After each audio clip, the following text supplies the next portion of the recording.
बिस्मिल्लाहिर्रहमानिर्रहीम। ईद उल फित्र की नमाज का तरीक़ा क्या है? जो भी ईद की नमाज का तरीक़ा है, बकरीद यानी ईद उल अज़हा की नमाज का भी वही तरीक़ा है, दोनों बराबर है। सबसे पहले नियत करेंगे। नियत कहते हैं दिल के इरादे को। अगर आप इमाम हैं तो दिल में इरादा करेंगे कि मैं ईद की नमाज पढ़ा रहा हूँ। अगर आप इमाम के पीछे पढ़ रहे हैं, मुक्तदी हैं, तो आप दिल में सोचेंगे कि मैं ईद की नमाज इमाम के पीछे अदा कर रहा हूँ। उसके अलावा जो मेरा रुख काबे शरीफ की तरफ और 6 तकबीरात जो है ज़ायद हैं वगैरह वगैरह, वाजिब नमाज है, ये सब कहने की ज़रूरत नहीं है। सिर्फ इतना ही कह लीजिए, आपकी नमाज हो जाएगी जितना मैंने कहा है। वो भी ज़बान से अदा करना, ज़बान से कुछ बोलना ज़रूरी नहीं है, दिल में सोच लेना ही काफ़ी है।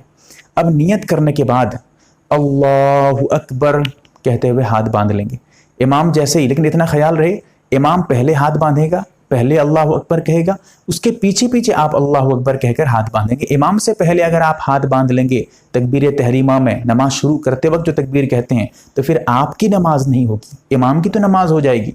इसीलिए इमाम से पीछे पीछे चलिए, इमाम के आगे मत जाइएगा। अब तकबीर कहने के बाद हाथ बांध लेंगे। हाथ बांधने के बाद सना पढ़ेंगे। सना आप भी पढ़ेंगे, इमाम भी पढ़ेगा। जैसे सना पढ़ के मुकम्मल कर लेंगे, उसके बाद अब जो है 3 तकबीर ज़ायद होगी। कैसे? सना मुकम्मल होने के बाद अल्लाहु अकबर हाथ उठाएंगे, छोड़ देंगे, पहली तकबीर थी। फिर दूसरी तकबीर के लिए अल्लाहु अकबर हाथ उठाएंगे, छोड़ देंगे, इमाम के पीछे पीछे करिएगा, इमाम भी यही करेगा। फिर तीसरी मरतबा अल्लाहु अकबर हाथ उठाएंगे और बांध लेंगे, ये तीसरी तकबीर थी। उसके हाथ बांधने के बाद अब इमाम साहब का काम करना है, जो भी पढ़ना है, जो भी करना है इमाम साहब करेंगे। जो इमाम के पीछे है वो कुछ नहीं करेगा, चुपचाप रहेगा, चुपचाप। उसके बाद जो है जब इमाम साहब सूरह फातिहा पढ़ लेंगे, उसके बाद फिर सूरा पढ़ लेंगे, उसके बाद अब रुकू को जाएंगे। रुकू को आप भी जाएंगे, इमाम भी जाएगा। तो रुकू करेंगे, अल्लाहु अकबर कहते हुए रुकू को जाएंगे, फिर रुकू से उठेंगे, फिर उसके बाद 2 सजदे करेंगे, जिस तरह आमतौर पे नमाज में करते हैं वही, उसी तरह बिल्कुल, कोई अलग से कोई तरीका नहीं है। 2 सजदे करने के बाद अल्लाहु अकबर कहते हुए खड़े हो जाएंगे और हाथ बांध लेंगे। इमाम भी हाथ बांधेगा, आप भी हाथ बांध लेंगे। फिर इमाम साहब जैसे ही खड़े होंगे, सबसे पहले सूरह फातिहा पढ़ेंगे, फिर उसके बाद कोई सूरा पढ़ेंगे, उसके बाद जाकर अब ज़ायद तकबीरात शुरू हो जाएंगी। अब यहाँ क्या करना है, क़िराअत के बाद सबसे पहले अल्लाहु अकबर कहते हुए हाथ उठाएंगे, छोड़ देंगे, पहली तकबीर थी। उसके बाद दूसरी मरतबा अल्लाहु अकबर हाथ उठाएंगे, छोड़ देंगे, तीसरी मरतबा फिर से अल्लाहु अकबर हाथ उठाएंगे, छोड़ देंगे, चौथी मरतबा तकबीर कहते हुए रुकू को जाएंगे। कैसे? अल्लाहु अकबर। ये जो रुकू को जाएंगे, इसमें हाथ नहीं उठाएंगे, बगैर हाथ उठाए तकबीर कहते हुए रुकू को चले जाएंगे, क्योंकि ये रुकू की तकबीर थी।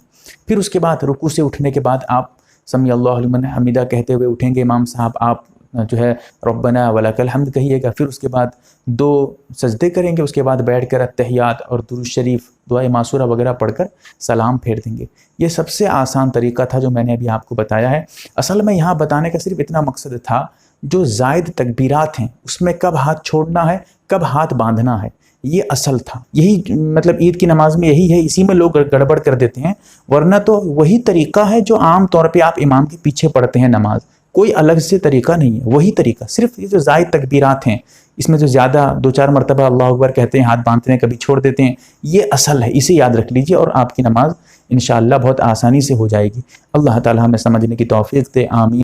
आप देख रहे हैं MARB दीनी मालूमात यूट्यूब चैनल को सब्सक्राइब करें, वीडियो को लाइक और शेयर करें। फेसबुक, ट्विटर, इंस्टाग्राम और टेलीग्राम पर आप हमें फॉलो कर सकते हैं। हमारी वीडियोस आप अपने चैनल पर डाल सकते हैं, हमारी तरफ से इजाज़त है। हमारे साथ व्हाट्सएप पर जुड़ने के लिए आप अपने व्हाट्सएप से अपना नाम और फुल एड्रेस के साथ ऐड लिखकर हमारे व्हाट्सएप नंबर 8908939343 को मैसेज करें। और हमारा काम पसंद आए तो गूगल पे, फ़ोन पे या बैंक अकाउंट के जरिए मदद कर सकते हैं।